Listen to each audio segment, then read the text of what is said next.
औरत बस जरा सी फिसलकर जमीन पर गिर गई थी, लेकिन उसकी सबसे करीबी सहेली ने बिना किसी झिझक के उसे अकेला छोड़ दिया।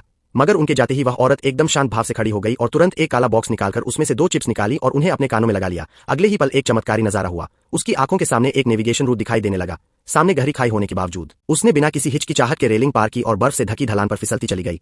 रास्ते में उसने एक राहगीर की पैराशूट भी उठा ली। जैसे जैसे उसकी रफ्तार बढ़ती गई और सामने की खाई की ऊंचाई भी बढ़ती गई, उसने छलांग लगाई और सचमुच उड़ने लगी। मगर उड़ते उड़ते वह एक घने जंगल में घुस गई। स्पीड बहुत ज्यादा थी, इसलिए उसे लगातार अपने शरीर से दिशा बदलनी पड़ी, क्योंकि अगर किसी पेड़ से टकरा जाती तो उसकी जान भी जा सकती थी। शुक्र है कि उसका संतुलन बेहतरीन था। वह जल्दी ही जंगल से बाहर निकल आई, लेकिन अभी वह राहत की सांस भी नहीं ले पाई थी कि सामने एक ऊंची चट्टान आ गई। डर के मारे उसने पूरी ताकत से दिशा बदली और किसी तरह उससे बच गई। मगर खतरा अभी टला नहीं था। सामने हाई वोल्टेज तार थे। उसने फौरन पैराशूट को काट दिया और उन्हीं तारों का सहारा लेकर नीचे की ओर फिसलने लगी। जब उसे लगा कि अब मंजिल नजदीक है, तो उसने सीधे ही खुद को 100 मीटर ऊंचाई से नीचे गिरा दिया। अच्छा ये रहा कि नीचे की बर्फ बहुत नरम थी, जिससे वह सुरक्षित जमीन पर पहुंच गई। इस तरह उसने सही समय पर अपनी टीम के लिए रास्ता साफ कर दिया और उसकी वह दोस्त कभी जान नहीं पाई कि उस औरत के पास एक खास पावर थी।